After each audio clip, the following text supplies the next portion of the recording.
제가 약 한 달여 전에 에베소서 4장 17절 이하의 말씀을 가지고 그리스도 안에서의 참된 변화라, 그래서 옛것을 벗어버리고 새 것을 입어야 된다라는 말씀을 드렸습니다. 그것과 연장선상으로 우리의 변화된 삶의 모습, 또 이 변화를 꿈꾸며 때로는 이 변화로 인해서 변화가 되지 않음으로 인해서 어려움을 겪고 있는 그런 분들을 관하여서 함께 말씀을 통해서 은혜를 나누고자 합니다. 예수를 믿는다는 것이 무엇일까? 오늘도 우리 집사님이 그런 기도를 했습니다. 우리가 예수를 믿고 그 어떤 그런 삶의 모습을, 변화된 모습을 우리가 추구하는 것이 그리스도인의 모습인 것입니다. 그래서 성경은 그리스도인은 새로운 피조물이다라고 말하고 있습니다. 우리가 잘 아는 대로 고린도후서 5장 17절에 있는 말씀을 보면, 그런즉 누구든지 그리스도 안에 있으면 새로운 피조물이라, 이전 것은 지나갔으니 보라 새 것이 되었도다. 그러니까 예수 안에서 새로운 피조물로 우리가 변화를 받았고 이전 것이 아닌 새 것이 되었다는 것입니다. 로마서 12장 2절에도 오직 마음을 새롭게 함으로 변화를 받아 하나님의 선하시고 기뻐하시고 온전한 뜻이 무엇인지 분별하도록 하라. 그러니까 이 말의 의미는 우리가 예수를 믿기 전의 모습과 예수를 믿은 후의 모습, 은혜를 받기 전의 모습과 은혜를 받은 후의 모습, 또 무엇인가를 뭔가 하기 전의 모습과 하고 난 후의 모습은 변화나 또한 거기에 상응하는 어떠한 달라짐이 있어야 된다는 것입니다. 얼마 전에 TV를 보니까 이 명품백을 수리하는 사람이 나와서 그 수리하는 과정을 한번 본 적이 있습니다. 이 명품백이 아주 오래돼서 낡았습니다. 그리고 옆에 뭐 심이라고 해야 될까요? 이렇게 빳빳이 세워 있는 기둥 같은 거, 백에 그런 것들도 오래돼 가지고, 그리고 가죽도 이렇게 많이 바랬습니다. 그리고 거기에 있는 액세서리도 하나는 떨어져 나가기도 하고, 아주 그 좀 보잘것없는 명품이지만 아주 낡은 핸드백을 그 사람이 며칠간의 작업을 통해서 이 변화된 새 제품과 거의 흡사할 정도로 바꿔 만드는 모습을 보았습니다. 주님도 이 에레미야를 통해서 말씀하실 때 내가 너희들을 굽는 토기장이라 그랬습니다.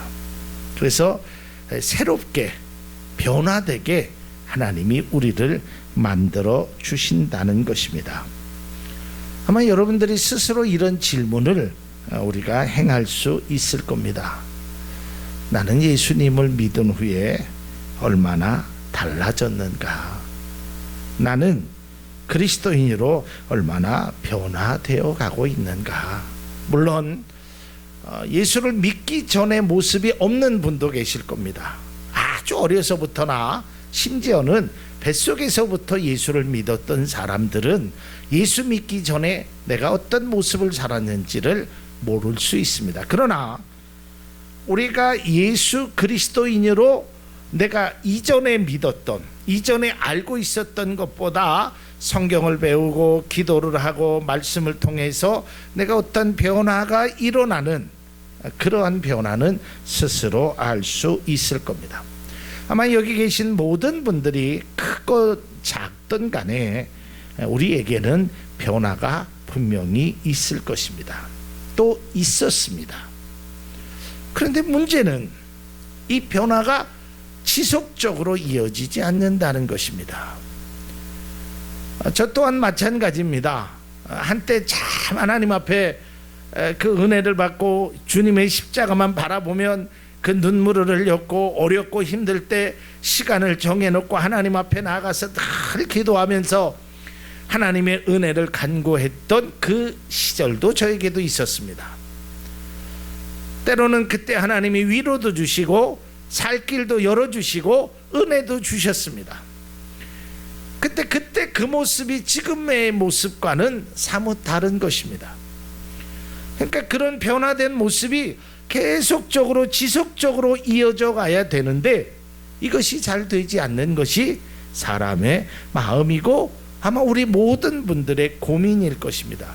이것은 여러분들의만 고민이 아닙니다. 목회자인 저도 그런 고민을 합니다. 왜 내가 예전처럼 그렇게 기도하지 못할까? 내가 예전처럼 왜 그렇게 하나님을 더욱더 섬기지 못할까? 더 많이 섬겨야 되는데, 더 많이 해야 되는데 이것이 잘 때로는 안 될 때도 있다라는 것입니다.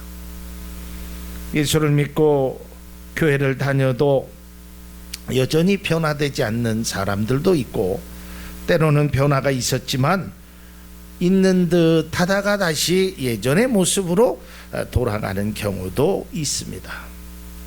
아마 우리 모두에게는 이러한 것들이 고민이 될 것입니다.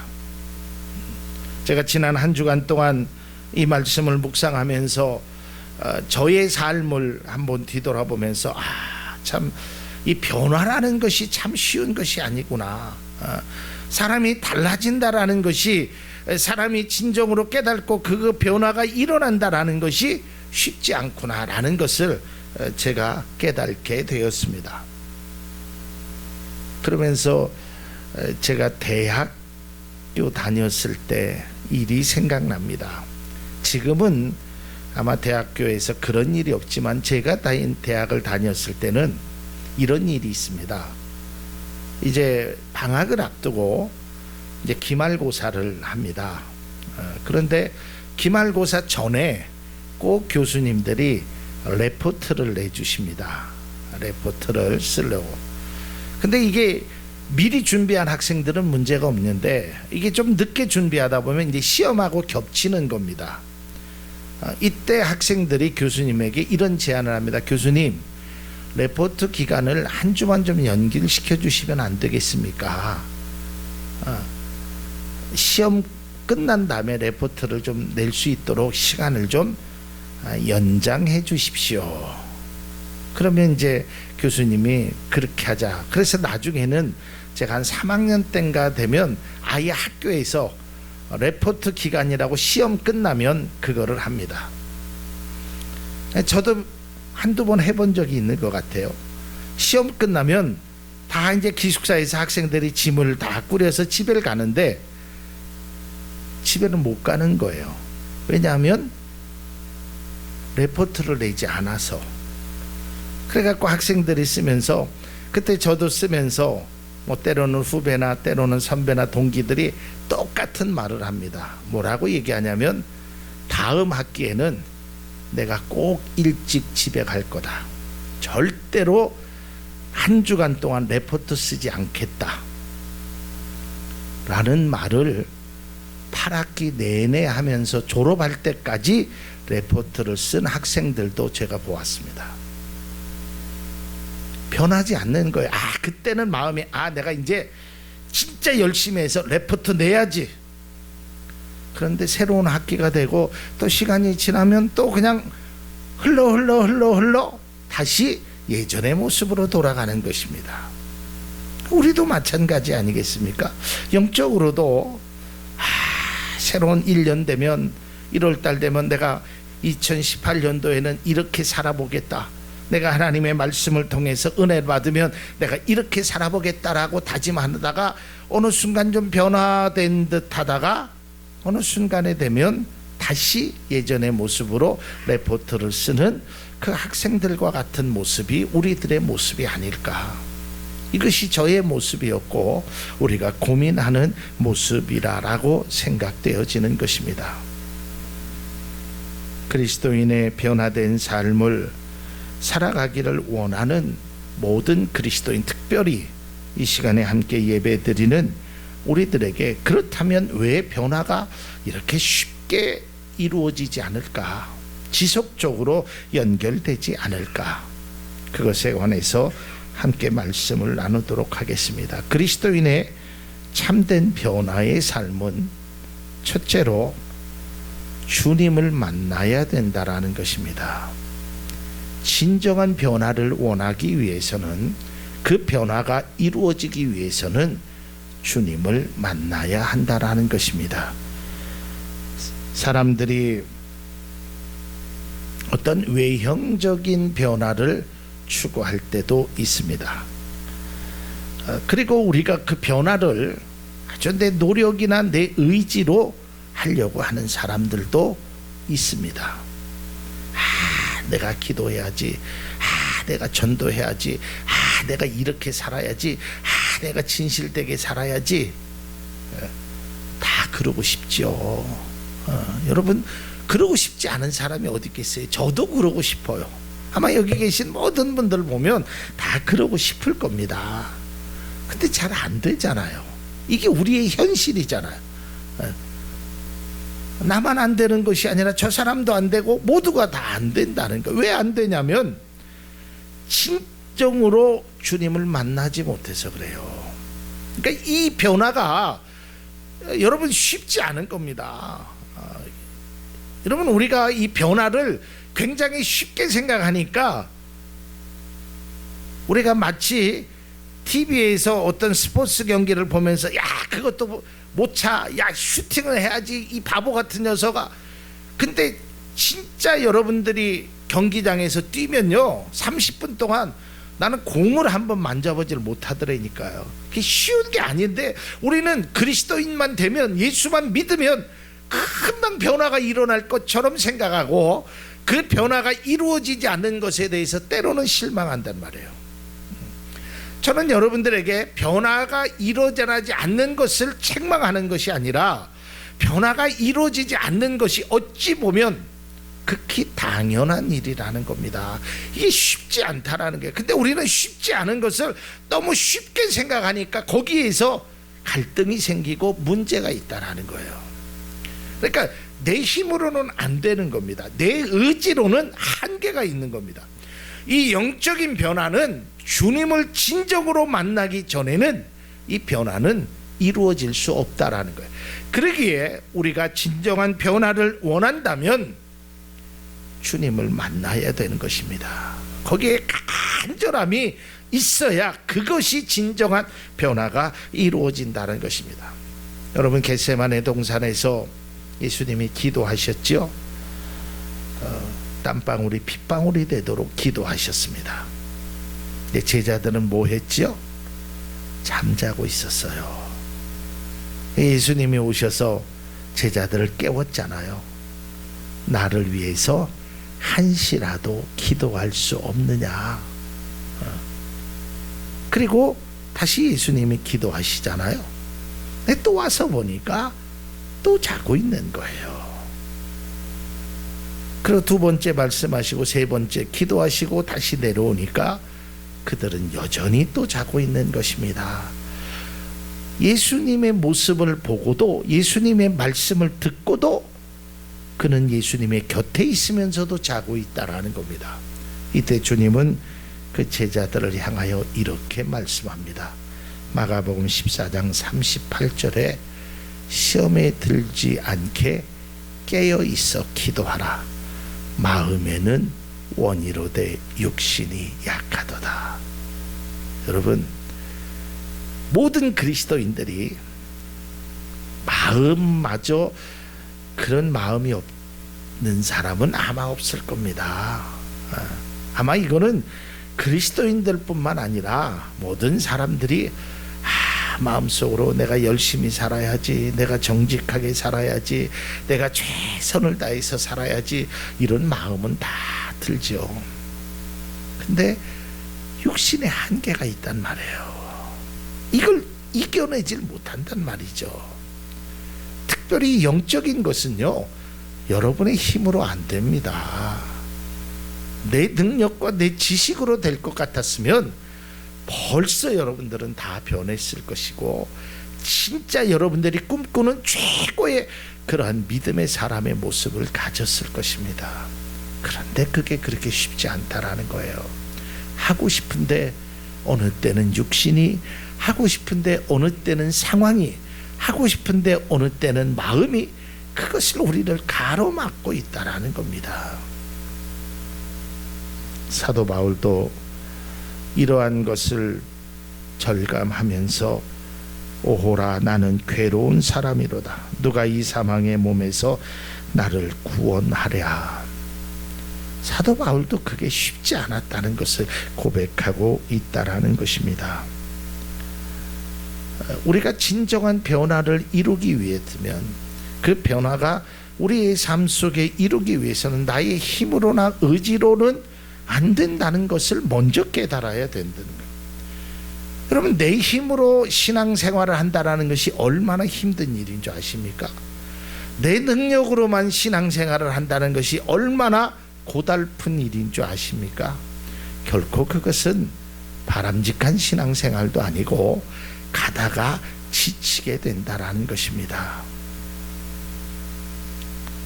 앞서도 얘기했지만 사람들이 누구나 다 변하고 싶고 누구나 다 좋은 것을 꿈꾸고 있지만 그렇게 되지 않는 경우가 많다라는 것입니다. 왜 그러느냐? 나의 노력과 나의 힘으로의 변화는 일시적인 변화밖에는 만들 수 없다라는 겁니다. 여러분들도 경험하셨고 저도 많이 경험해봤지만 요요 현상이라는 것을 아시죠? 우리가 독한 마음 먹고 일시적으로 내가 살을 뺄 수는 있습니다. 근데 그게 다시 요요 현상이 와서 예전으로 돌아가는 많은 사람들의 모습을 보게 됩니다.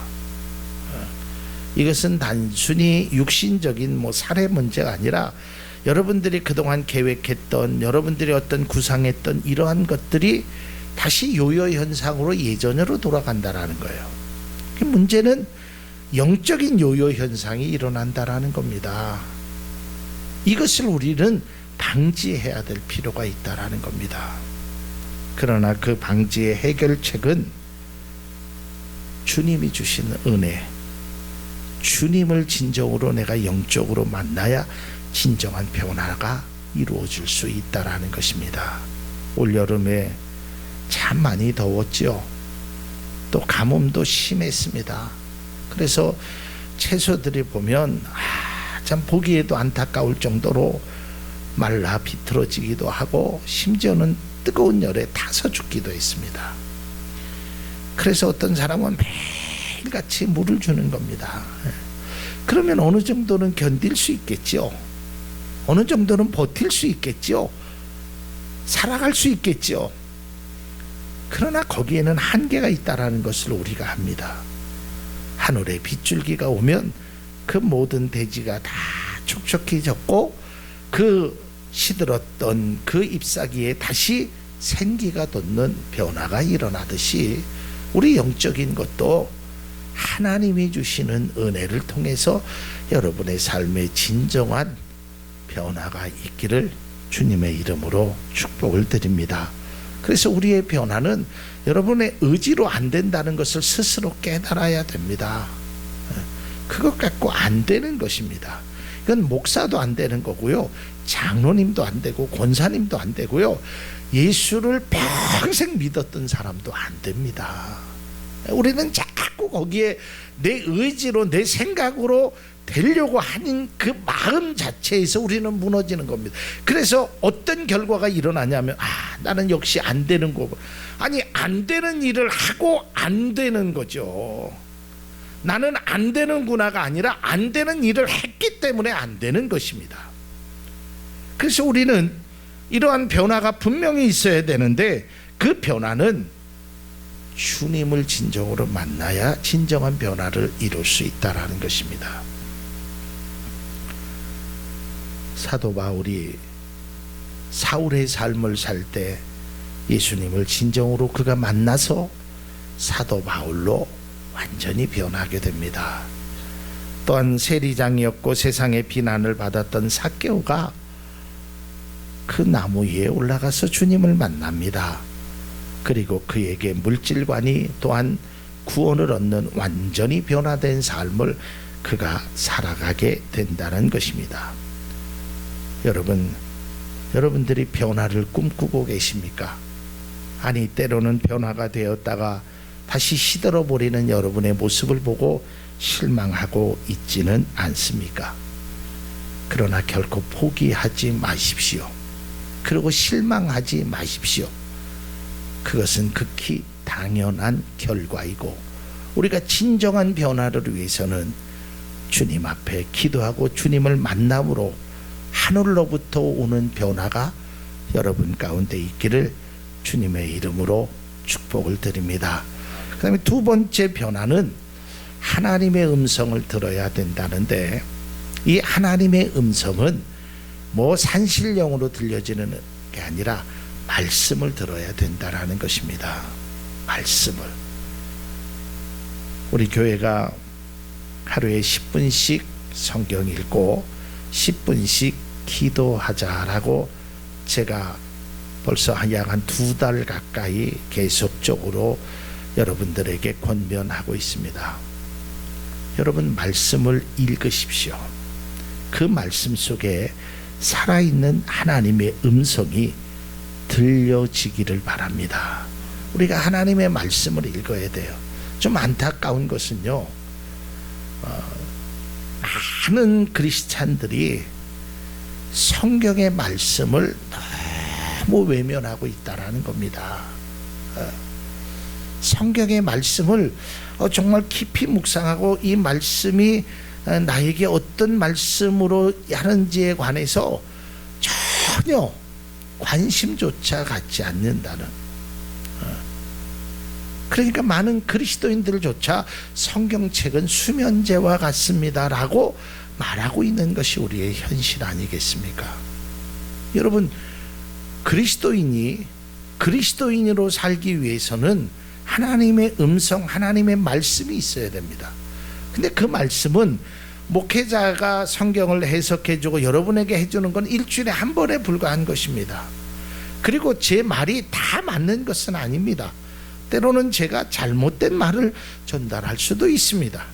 그러나 성경에 기록된 말은, 주님이 하신 말씀은 우리에게 꼭 필요한 말씀이고 우리가 읽고 듣고 깨달아야 되는 귀한 말씀이라는 것입니다. 이제부터라도 우리는 하나님의 말씀을 제대로 듣는 것이, 제대로 아는 것이 우리에게 필요하다라는 것입니다.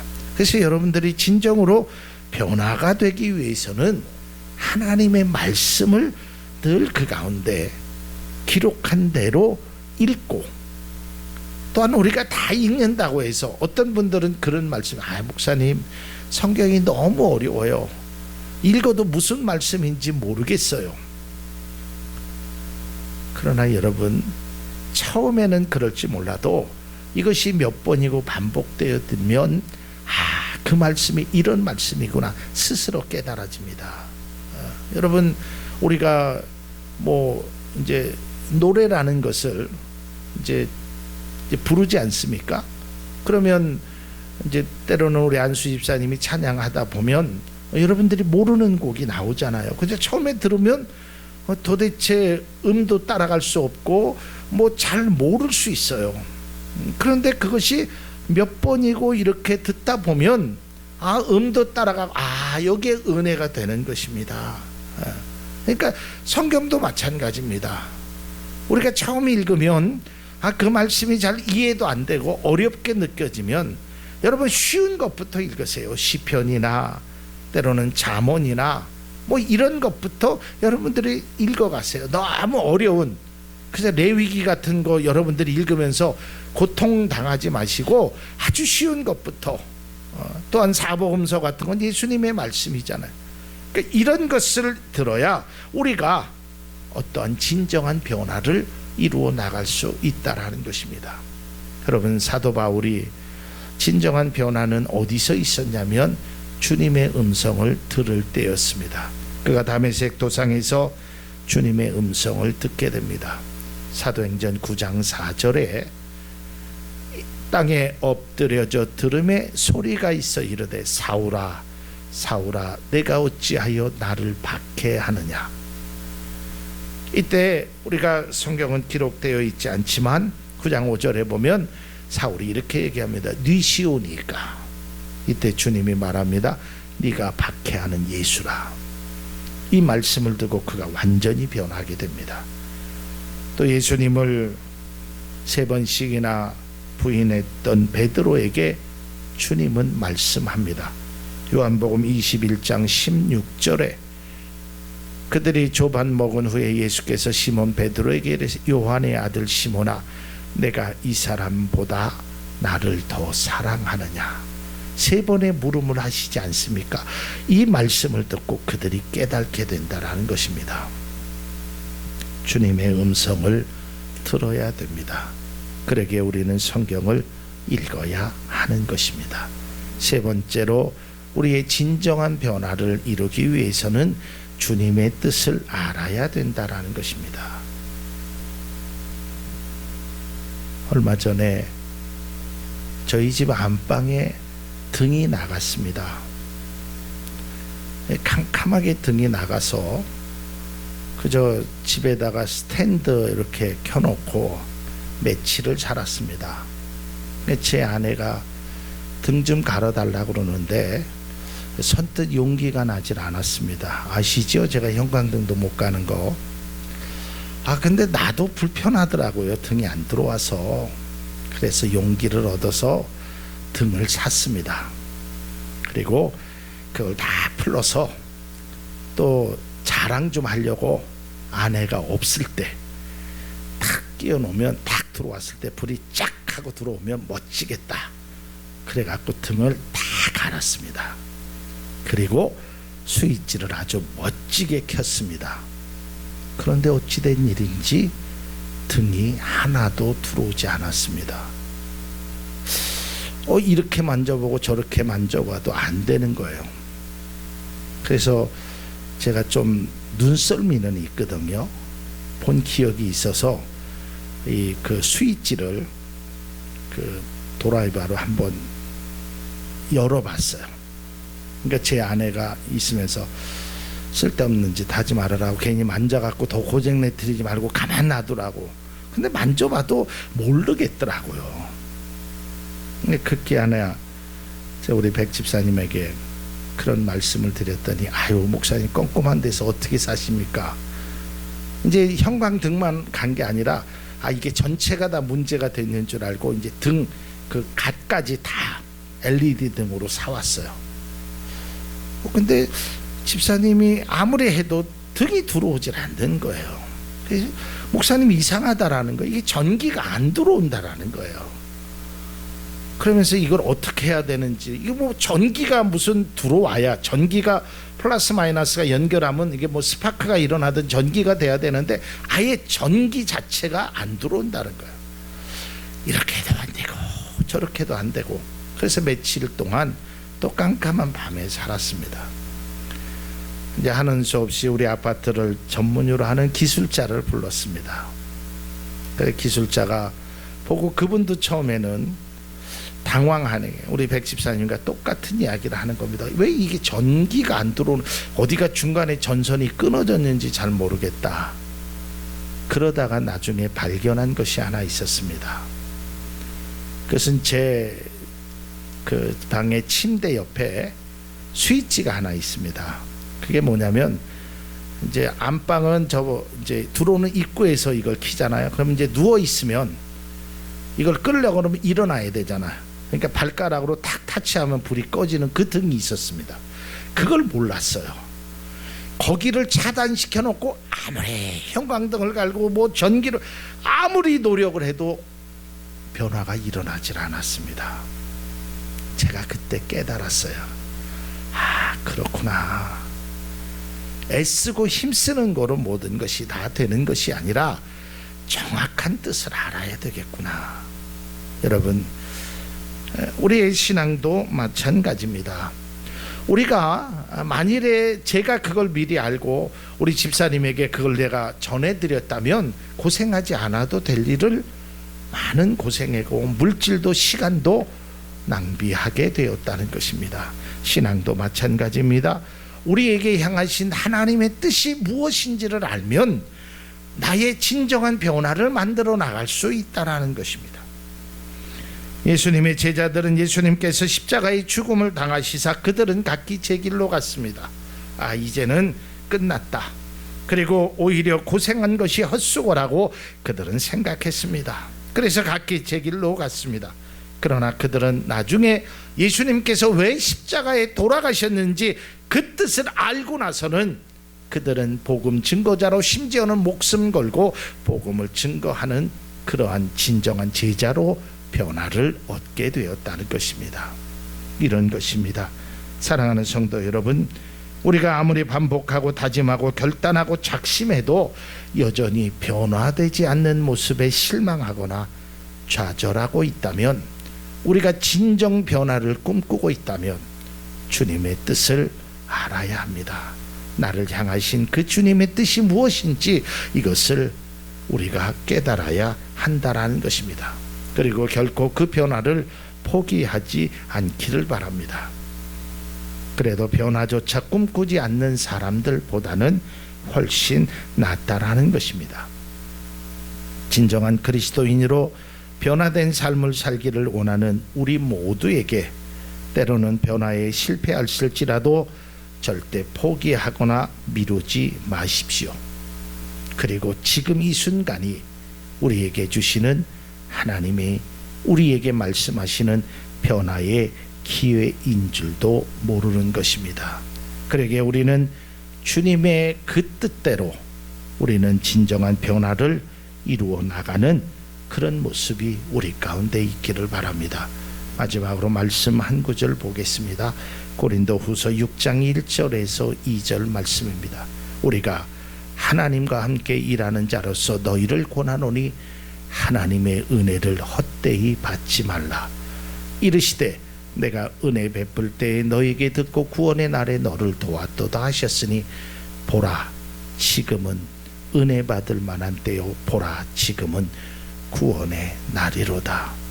여러분, 변화가 쉬운 것은 아니지만 그렇다고 해서 우리가 결코 포기해서도 안 되는 것입니다. 이 변화를 위하여 주님을 만나고 말씀을 듣고 주님의 뜻을 깨달는, 그래서 진정으로 그리스도인으로 변화된 삶을 사는 우리 모두가 될 수 있기를 주님의 이름으로 기원합니다.